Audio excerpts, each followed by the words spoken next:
Hi, welcome to Glitter Glue and Fairy Dust. This is Amy, and today we're going to make this two-sided 3-pumpkin sign. The first thing I did was grab 3 of those square pumpkins from the Dollar Tree in the decor area, and I scraped and then sanded off the wording with the glitter on the first side. And then on the back side, I took my blow dryer. I don't have a heat gun, just my blow dryer and a scraper, and scraped it off. Now, patience is the word of the day, and on the first one I wasn't as patient as I could have been with the heat. Didn't hold it on as long as I could have. With the second I got a little better. By the third one I was an old hat. So hold the heat on longer and then scrape it off in all one fell swoop. Word about the craft paper there. I take the amount of craft paper that I think I'm going to need, and then I just take a little dab of hot glue gun and glue it to my table. Now I have a plastic table. It's like a long plastic table, like a lifetime table, so it doesn't hurt it. I'm not putting a huge amount of hot glue, just enough to hold it on, and it doesn't damage my table, but use this tip cautiously. So after I removed all of the tags and the glitter and also the raffia, I took the color Agave and painted just the top of one of the pumpkins. And then I took the color Maize, same thing, just the top of the other pumpkin, avoiding the stem, avoiding the sides and the back, because I'm going to do those in another color. And then the other pumpkin is going to be in the color Crimson, also Waverly chalk paint. Again, just one coat to the edge, and I just let it dry, and then I taped it off with painter's tape. As you can see, I'm just doing half and half, and then I have an X-Acto blade, and I'm just running it along the side of the pumpkin to get my tape as clean as I possibly can. If I felt like the line or the tape was not as clean, I just turned over the pumpkin and cut it from the other side, as you can see me doing there.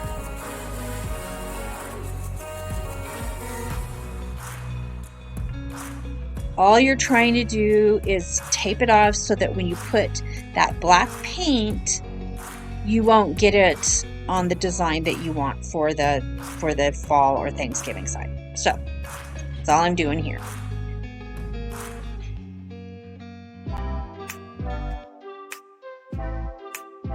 Now I'm going to take Waverly chalk paint in the color Ink, and I do one coat on the top and also the sides.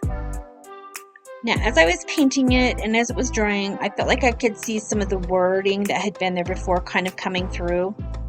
So I did just take a little teeny bit, not even a full coat, and paint over the top of it. And it because it's chalk paint, it did disappear, so it's fine.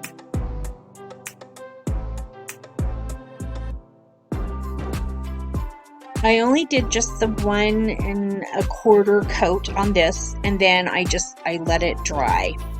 Now I had filmed a capture of how I was going to do my design, but unfortunately that did not work out the way I wanted it to, so I'm not going to be able to show that to you, but it won't affect how the finished design looks. You'll still be able to understand what's going on. So what I did was took 3 different vinyl colors from the Dollar Tree, and I did the word hello in one color, the word pumpkin in another color, and then a actual pumpkin in some glitter vinyl paper.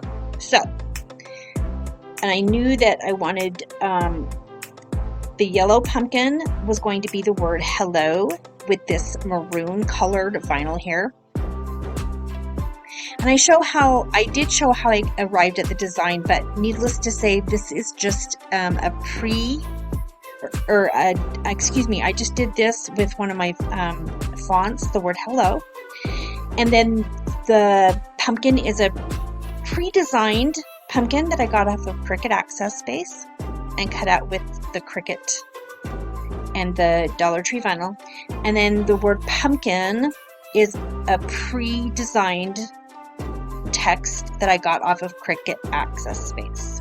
Now, if you don't have a Cricut, don't worry. You can use stickers, you can use markers, you can use a million different, you can cut it out in felt and glue it down. There's a million different things. It doesn't have to be a Cricut.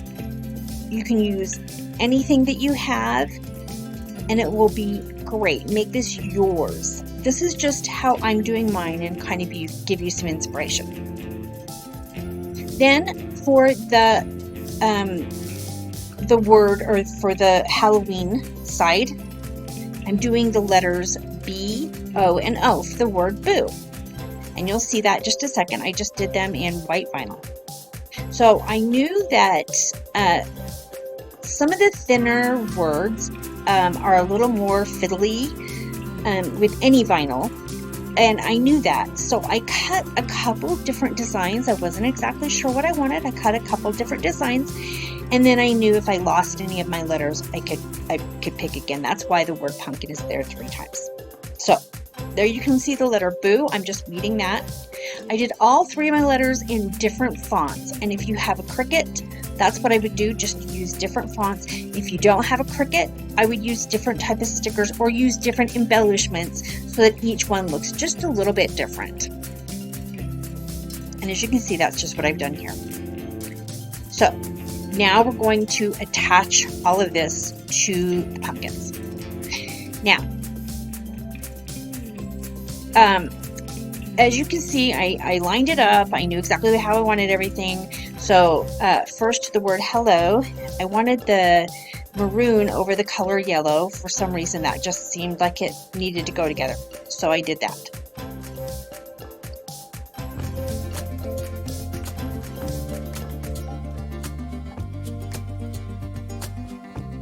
Then I did the actual pumpkin, and I did that in the glitter vinyl.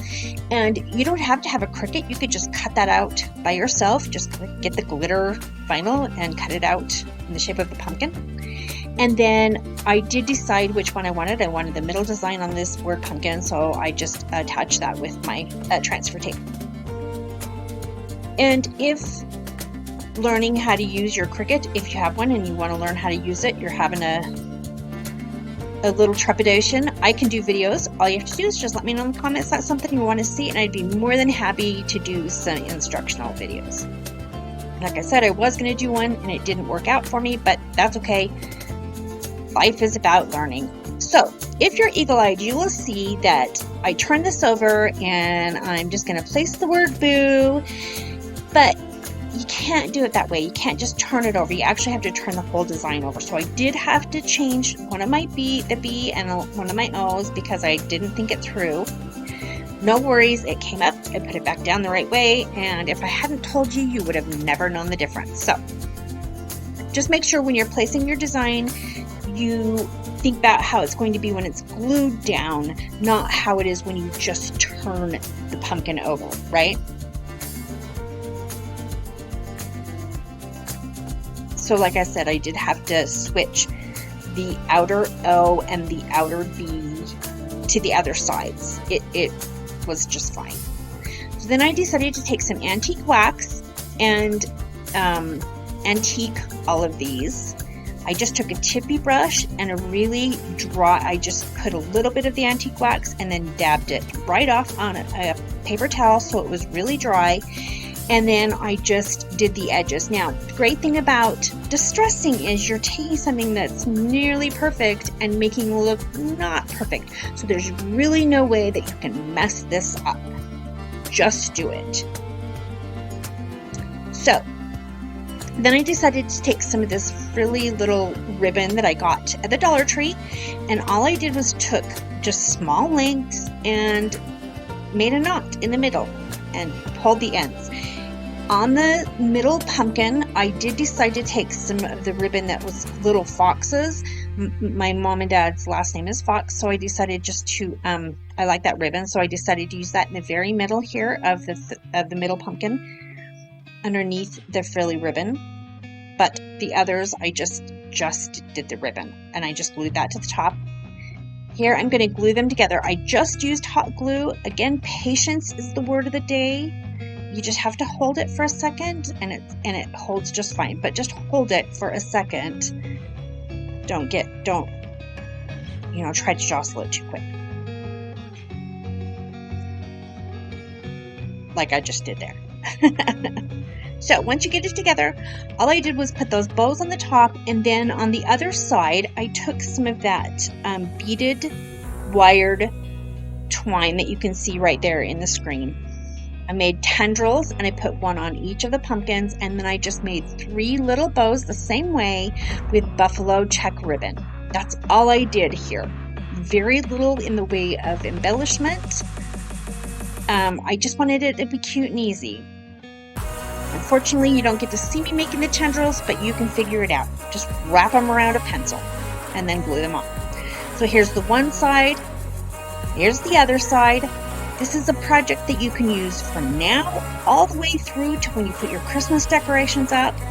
It's a fun little project. I enjoyed making it, and I hope you do too. I'd love to see how your projects turn out. I can't wait to see you again next week.